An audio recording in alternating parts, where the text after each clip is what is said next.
This family is obviously heartbroken, but they're angry too. This driver took off right after this crime. The Coast Guard tells us they are searching for that young child who fell into the water here in Stratford this afternoon. The scene is here at the Birdseye Street boat launch at the end of this road that you see here. This is as close as we're able to get, but here's a closer vantage point.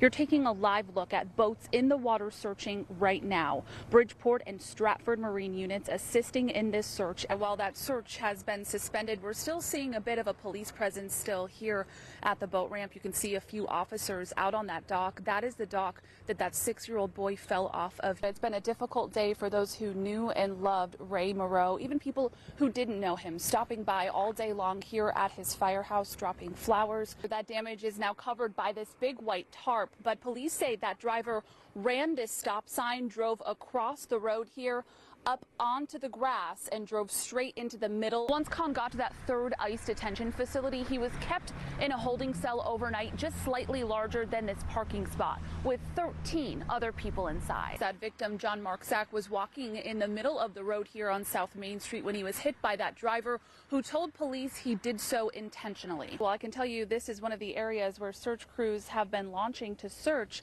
for 26-year-old Daniel Callahan. You can see his missing persons poster here. AAA says the worst time to drive this Memorial Day is right now between 4 and 7. This is as close as we're able to get to the sinkhole. It's about a 5-minute walk down this road, but we drew for you on the ground here the size of it. It's about 36 inches wide. This trend started right here on TikTok, where students are sticking sharp items into the charging ports of their Chromebooks to start a fire. Kimberly Sullivan did not appear in person for this hearing today, though her attorneys did, sitting down with us one-on-one after today's hearing, saying flat out that the allegations that she held her stepson captive for 20 years are untrue.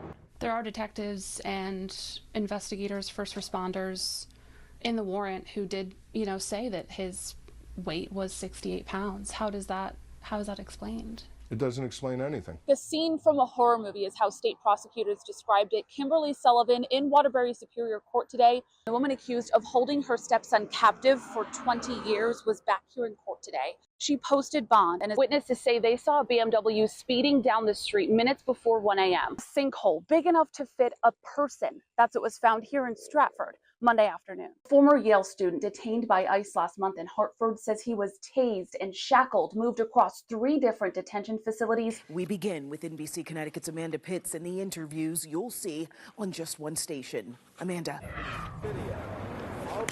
Yeah, Mike and Keisha, those 4 young victims between the ages of 15 and 25 years old. We don't yet know who was driving, but we know their lives came to a tragic end here this morning. We spoke with a woman whose son is best friends with one of the victims and a witness who was first on the scene and is still shaken up.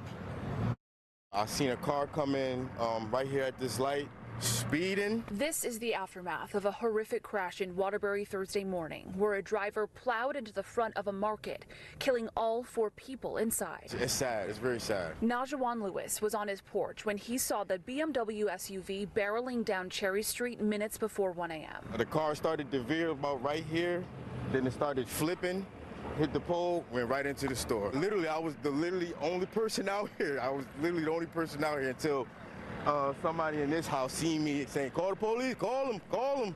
And then it wasn't a good scene, so. Lewis's hands still shaking as we spoke. It was really traumatizing, so. I'm still a little shaky, I'm seeing, but I'll be all right, It's not the first accident that happened on this block, but it damn sure is the worst one. Police identified the victims as 3 brothers, 25-year-old Nelson Torres, 20-year-old Caden Torres, and 15-year-old Noel Torres. The 4th victim, 20-year-old Jonathan Puska. He was a good kid. Puska was best friends with Tammy Oliveira's son. I don't like, please, don't. I hope it's not one of my kids' friends. And my daughter said, "Mommy, it's Jonathan." I couldn't believe it. I wanted to fall right there. Her son and his friends are devastated over the loss. They went to Kennedy High School together, and the good thing is Jonathan just graduated, and I told him how proud I was of him, because he was a smart kid, very good kid. She says Puska lived a few houses down from where he lost his life, just feet away from making it home. So I'm thinking he was on his way home. On his way home. I'm gonna miss it. I'm gonna miss him. tragic situation for so many families here in Waterbury today. Of those 4 victims, 3 of them died here at the scene, the 4th at the hospital. Shamira Cook says she dropped her 2-year-old son off at daycare here behind me yesterday, and that was the last time she saw her son alive. I don't have nothing left but my son's shirt.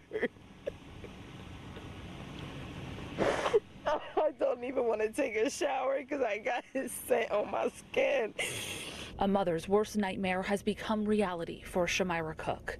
The mother of 2 who's pregnant with her 3rd says she dropped her 2-year-old son Santi off at the YMCA in Franklin Square Tuesday morning, and a few hours later got a phone call she'll never forget. I received a phone call at 11:47 from the director saying that my son choked on a meatball and that they're working on him and that everything's okay, but we need you here. She rushed to the YMCA with her fiance to find first responders working to revive Santi. They had my son on the floor doing CPR, and he was already intubated before we got there.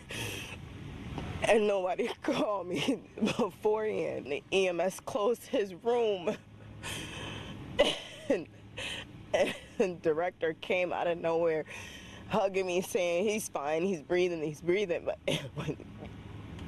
But when they're closing the door like that, I just know something's wrong. Cook says she wasn't called right away and thinks things could have been different if she was. I only lived 3 minutes from the daycare. All they had to do was just call me. They let 15 minutes go by and my son is gone before anybody even get him to the hospital. Signs are now taped to the front door of the center stating they're closed. In a statement, the YWCA said in part, staff responded immediately and followed all emergency procedures, including administering age-appropriate first aid and calling 911.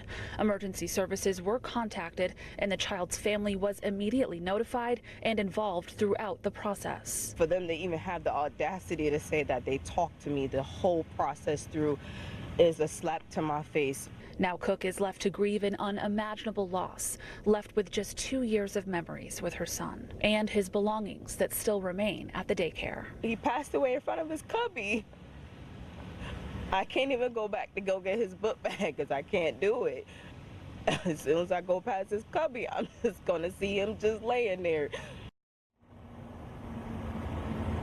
Heartbreaking to hear the anguish in her voice there. Cook obviously has many questions here. She's hired her own private counsel to help get answers in this situation. The Department of Children and Families has opened a joint investigation with the Office of Early Childhood and local police to also get some answers. For now, live in New Britain, Amanda Pitts, NBC Connecticut News. The worst thing in the world to lose your child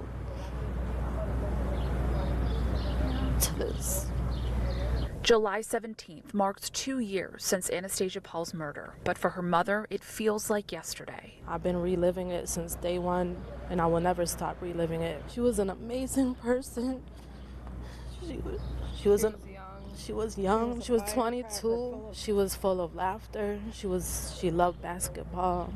Paul was found strangled inside her apartment on Brooklyn Street in Vernon. Abdul Mboob, the father of her then 1-year-old son, later confessed to police that he killed her, according to court documents, telling investigators he had stopped taking his psych medications and, quote, got angry and felt rage. I choked her for like 1 minute. I choked her out of anger. The family says he was offered a deal to plead guilty and face 3 to 4 decades in prison. 35 to 45 years is 100% unacceptable. It's not enough. Friday, Mboob rejected that deal. He's not going to accept the state's offer. Paul's family, who filled the courtroom with her face on their T-shirts, are now left to wait for justice. We just got to be patient. R.I.P. to my sister. As they work to keep Paul's memory alive for her 3-year-old son and mourn all that he'll miss out on. You know, I feel so bad because he'll be left without a mother for the rest of his life. He will never be able to have siblings again. He will never see his mother in the flesh ever again. And it's sad. It's sad. Like, he got to go see her at a cemetery, for the rest of his life. In Rockville, Amanda Pitts, NBC Connecticut News.